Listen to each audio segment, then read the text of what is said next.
अब आ गए हम लोग अपने मुख्य बिंदु पर, जिसका नाम है मेसोपोटामिया और उसका भूगोल। मेसोपोटामिया और उसका भूगोल जो है, इससे तात्पर्य है कि मेसोपोटामिया कहाँ पर अवस्थित है और वहाँ उसकी भौगोलिक दशाएं क्या है, नदियाँ कौन सी हैं, पहाड़ी क्षेत्र है, घास के मैदान है या जंगल है, ये कैसा है, स्टेपी घास है या बड़े वन है, ये सारी चीजें हम इसमें पढ़ने वाले हैं। और इसी के आधार पर यह भी निर्धारित होता है कि वहां पर कृषि होती होगी या पशुपालन होता होगा अथवा दोनों होता होगा। ये सारा जो विश्लेषण है इनकी भौगोलिक दशा को जानने के बाद ही हम समझ सकते हैं। लेकिन उससे पहले मैं एक बेसिक जानकारी दे देना चाहता हूँ दिशाओं के बारे में। अभी आपको पूर्वोत्तर मिलेगा, पश्चिमोत्तर मिलेगा, दक्षिण पश्चिम मिलेगा, तब आप कंफ्यूज नहीं होइए, इसके लिए मैं बता रहा हूँ कुल दिशाएं 10 होती हैं। ये उत्तर, दक्षिण, पूर्व और पश्चिम। ये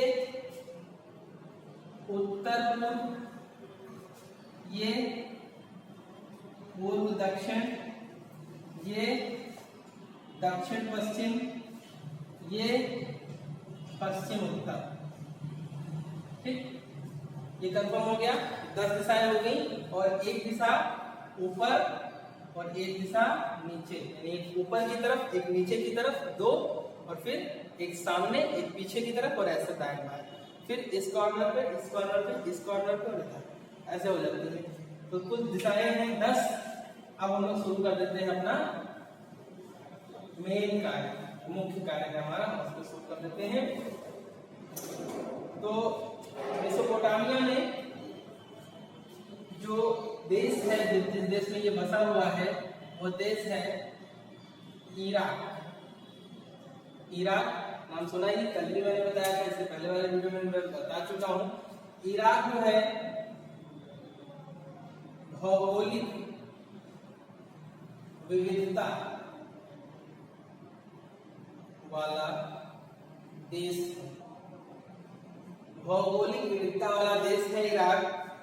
इसके पूर्वोत्तर में, पूर्वोत्तर दिशा अगर कहेंगे तो क्या होगा, यानी ये वाली दिशा। इसके पूर्वोत्तर में हरे भरे ऊंचे नीचे मैदान है, हरे भरे ऊंचे नीचे मैदान है, यानी इस क्षेत्र में मैदान है, हरे भरे मैदान है, जो धीरे धीरे मैदान थे, जो धीरे धीरे वनाच्छादित क्षेत्र के रूप में बदल गए। कहीं पर भी घास के मैदान होंगे तो क्या होगा, पहले छोटी घासें उगेंगी, फिर धीरे धीरे वो पेड़ बड़े हो जाएंगे, उसमें कुछ ऐसे पेड़ उगाएंगे जो बहुत बड़े होते हैं, और धीरे धीरे उस क्षेत्र में जब किसी का आना जाना नहीं होगा, वो जंगल ऐसे पड़ा रहेगा, घास ऐसे झाड़ियां पड़ी रहेंगी, तो वो धीरे धीरे क्या हो जाएगा, एक वनाच्छादित क्षेत्र हो जाएगा, पूरी तरह वन से घिरा हुआ क्षेत्र, यानी पूरी जो अर्थ होगी, पूरी जो भूमि होगी, वो वन से एकदम कवर हो चुकी होगी, आच्छादित हो चुकी होगी, ये होगी। साथ ही साथ, यानी प्लस मतलब इसके साथ स्वच्छ झरना, स्वच्छ झरने व जंगली फूल मिलते हैं।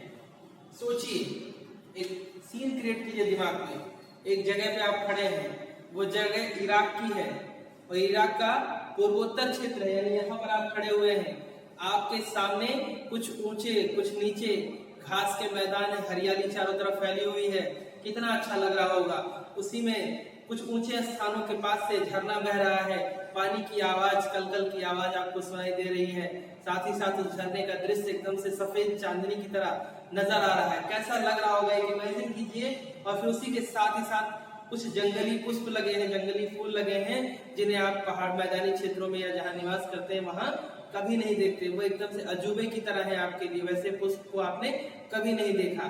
तो यह क्या सीन है, एकदम से मनोरम वातावरण है, जंगल है, हरियाली है, झरना है, फूल है, उसी में पक्षी भी रहते होंगे, पशु भी रहते होंगे, इन सब का एकदम मनोरम वातावरण, कितना अच्छा संगम है इन सभी वस्तुओं का, प्रकृति का कितना बेहतर वहां पर समीकरण है, ये आप सोच सकते हैं, अपने दिमाग में कल्पना कर सकते हैं। इसके बाद जब हम आगे बढ़ते हैं तो पाते हैं कि अच्छी फसल के लिए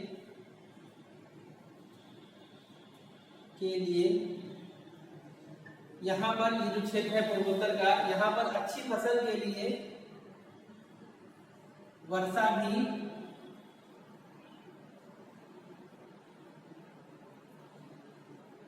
होती है, यानी जितनी आवश्यकता होती है उतनी बारिश भी इस क्षेत्र में हो जाती है, यानी कि बढ़िया प्राकृतिक वातावरण, उसके साथ ही साथ वहां पर रहने वालों के लिए खाने की भी व्यवस्था उचित है, क्योंकि जब उत्पादन होगा तो खाने पीने की दिक्कत नहीं होगी, हो जाती है।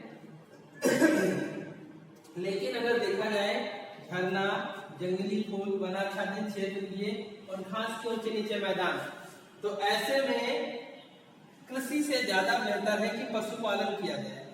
पशुओं को पालिए, इन क्षेत्रों में चराइए, घूमिए, टहलिए और अपने खाने की वस्तुएं कुछ जंगलों से ले आइए, पशुओं को बेचकर अपनी आर्थिक स्थिति सुदृढ़ कीजिए, और आपको न खेती करनी, न मेहनत करना, न कुछ, सिर्फ सुबह उठना है, चले जाना है, शाम तक घूम के वापस आ जाना है। खाने पीने की कुछ वस्तुएं आपको जंगल से मिल जाएंगी और बाकी बचेंगी तो वो आपको अपने जानवरों को बेचकर मिल जाया करेंगी।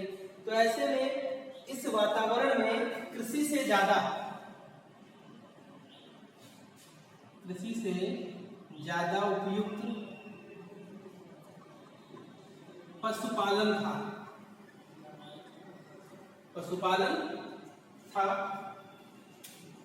सदियों की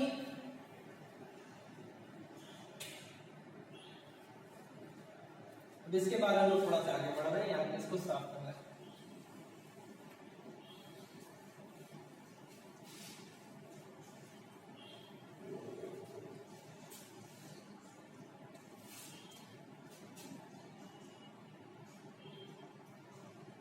वर्षा के बाद, यानी जब बारिश का मौसम समाप्त हो जाए, बरसात का मौसम समाप्त हो जाए, तो आप देखेंगे कि चारों तरफ हरियाली है। वह स्थान जो कभी निर्जल हुआ करता था, बंजर हुआ करता था, वहां पर भी कुछ ना कुछ घास उगाई होती है। तो ऐसे ही वर्षा समाप्त होने के बाद घास उग जाती थी और उन उगी हुई घासों से भेड़ बकरियों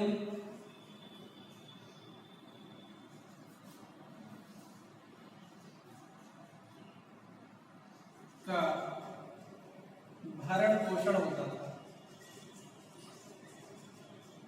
भरण पोषण आसान हो जाता था। समझ गए ना? जब बरसात समाप्त होती है तो ऐसे में क्या हो रहा है, जो भेड़ बकरियां पाल के रखी हैं उनके भरण पोषण का जो है काम है वो आसान हो जाता है, क्योंकि घास उगाई है।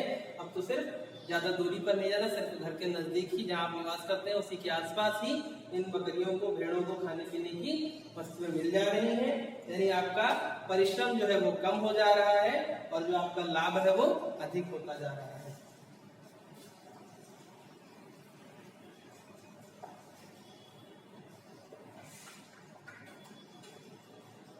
अब इसके पूर्व में, यानी ये मान लीजिए है, इसका पूर्व ये हो गया, इसका पश्चिम ये हो गया।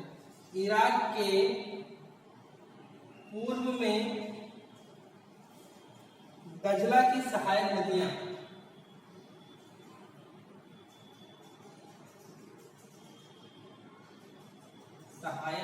दजला व फरात, मैंने दो नदियों के नाम बताए थे, याद रखिएगा।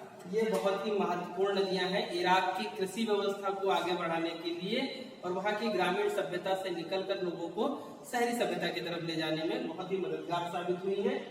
तो दजला की सहायक नदियां ईरान के पहाड़ी प्रदेशों से,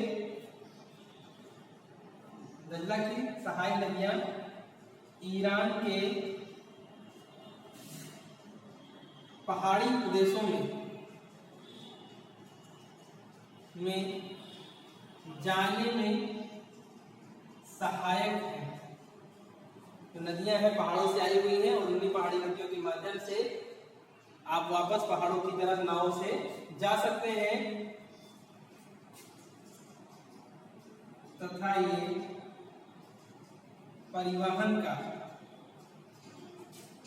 अच्छा साधन है।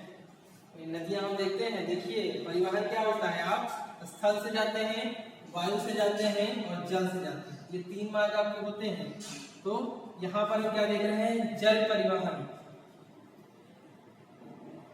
जल परिवहन किससे हो रहा है, दजला की सहायक नदियों से, और ये साथ ही साथ पहाड़ियों की तरफ भी जाने में मदद करती हैं और उस ईरान के अन्य क्षेत्रों में जाने के लिए भी अपना सहयोग देती हैं जल के माध्यम से।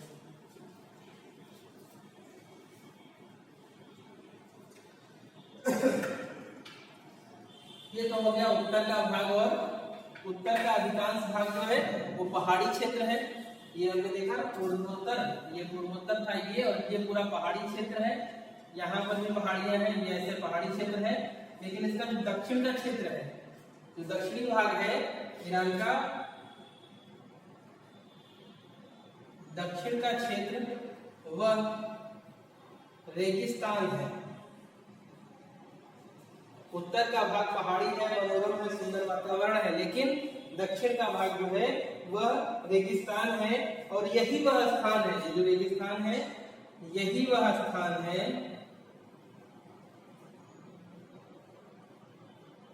यही वह स्थान है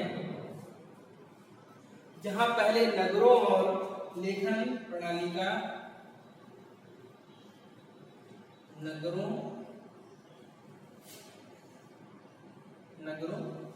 और लेखन प्रणाली का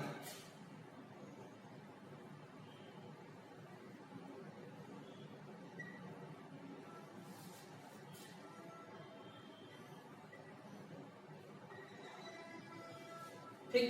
आज जो निर्जन है, रेगिस्तान है, दक्षिणी क्षेत्र इराक का, वही वह स्थान है जहां सबसे पहले नगरों का उदय हुआ और लेखन प्रणाली का विकास हुआ। यानी मेसोपोटामिया जो है वो इराक के दक्षिणी क्षेत्र में था।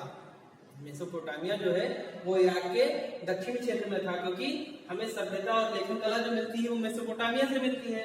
और हम देखते हैं कि जो मेसोपोटामिया, जो आज शहर है, दक्षिणी भाग जो है, यही पहले कभी नगर हुआ करता था। कौन सा नगर हुआ करता था, मेसोपोटामिया।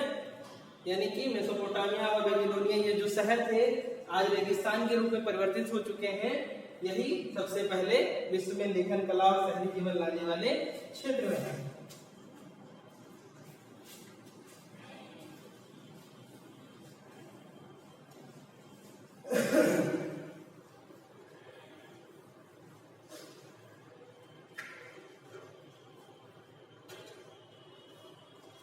कभी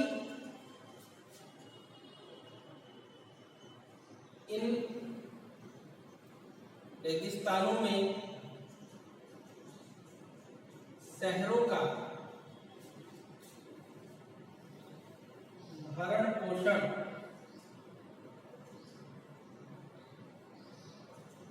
करने की क्षमता थी। कभी ऐसा समय था कि शहरी क्षेत्रों का भरण पोषण ये रेगिस्तानी क्षेत्रों से होता था। यानी रेगिस्तानी क्षेत्र जो आज रेगिस्तान के रूप में हमारे सामने हैं, वो हमेशा रेगिस्तान नहीं थे।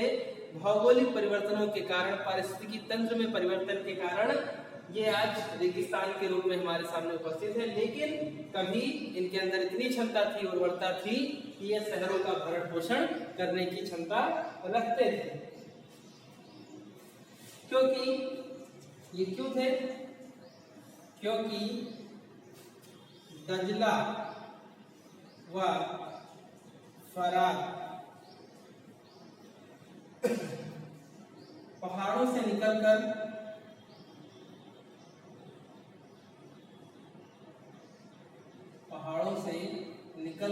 ये दो नदियां जो है दजला व फरात, ये पहाड़ों से निकलकर अपने साथ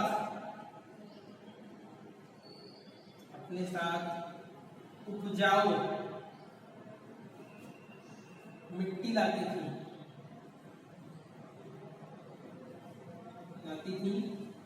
और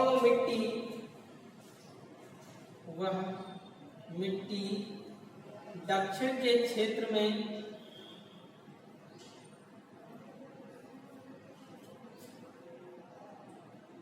सिंचाई के माध्यम से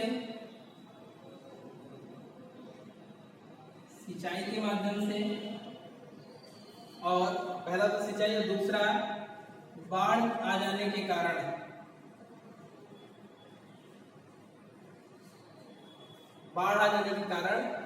कृषि क्षेत्रों में पहुंच जाती थी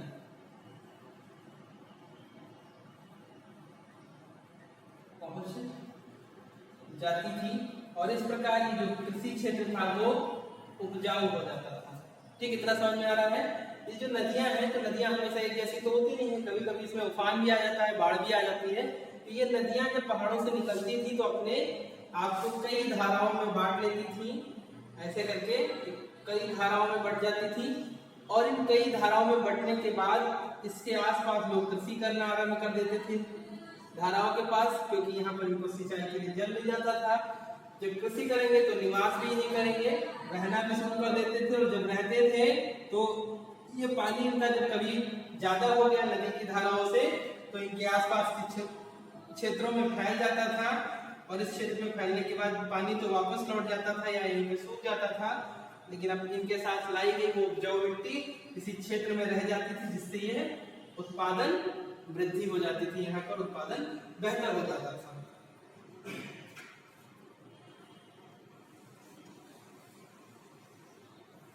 ये हो गई दक्षिण की भौगोलिक स्थिति। अभी हमने इससे पहले देखा उत्तर, अब देख रहे हैं दक्षिण। अब इसके बाद ये जो क्षेत्र जहां पर मिट्टी आ जाती थी सिंचाई के बाद, तो यहाँ पर जो उत्पादन होता था वो कौन सा था? उत्पादन गेहूं, जौ व मटर, गेहूं, जौ व मटर आदि का इस मिट्टी के द्वारा उत्पादित उपजाऊ किए गए क्षेत्र, इस पानी के द्वारा उपजाऊ बने क्षेत्र में इन सब की कृषि होती थी, यानी इन सब का उत्पादन होता था और फसलें अच्छी होती थी, उत्पादन होता था तथा फसलें जो होती थी वो अच्छी होती थी, क्योंकि सिंचाई की व्यवस्था इनको नदियों से मिल जाती थी, जल की व्यवस्था जो होती वो नदियों से इनको मिल जाती थी और यही कारण है कि ये अच्छी होती थी फसलें।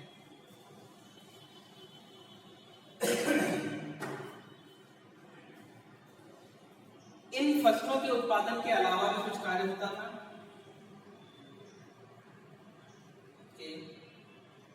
अलावा यानी इसके अतिरिक्त भी कुछ कार्य होता था। वो कार्य कौन सा था? वो कार्य होता था भेड़ बकरियां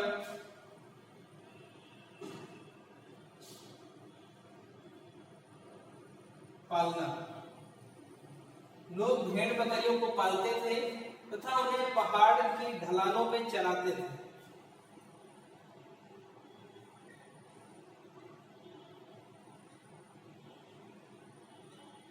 पहाड़ की ढलानों पर चराते थे।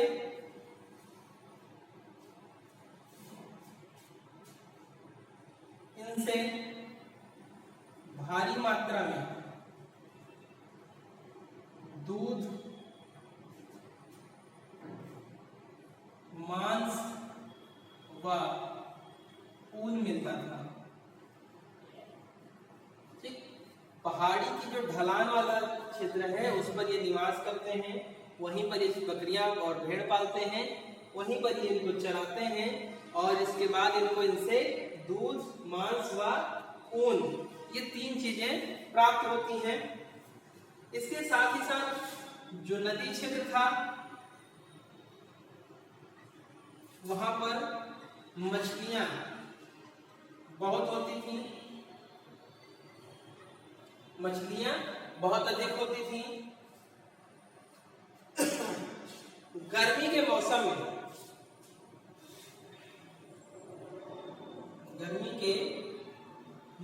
में, क्षेत्र था रेगिस्तान वाला, इस क्षेत्र में खजूर की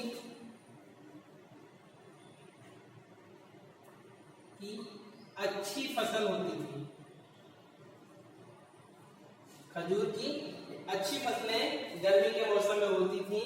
ये सारा जो सिस्टम था वो पहाड़ी क्षेत्रों में था, मैदानी क्षेत्रों में था, नदियों के आसपास क्षेत्रों में था। कुल मिलाकर ये जो पूरा क्षेत्र था एक तरह से ग्रामीण समाज का परिवेश था। इनसे सबसे क्या नजर आ रहा है भाई, ना कोई सिस्टमैटिक तरीका है रहने का, ना ही कोई निश्चित व्यवसाय है, ना ही किसी बड़े स्तर पर ट्रांसपोर्टेशन है, ना किसी बड़े स्तर पर व्यापार हो रहा है। ये सब चीजें जो है वो क्षेत्रीय चीजों से मिलकर इनका निर्वहन हो रहा है, यानी कि एक तरह की ग्रामीण व्यवस्था है, एक प्रकार की ग्रामीण व्यवस्था। ग्रामीण व्यवस्था इससे नजर आ रही है। अब हम जिसका लास्ट पॉइंट है वो ये देखेंगे कि ये सभी ग्रामीण जीवन का परिचय तो देते हैं, लेकिन इसका मतलब यह नहीं कि विकास में ग्रामीण का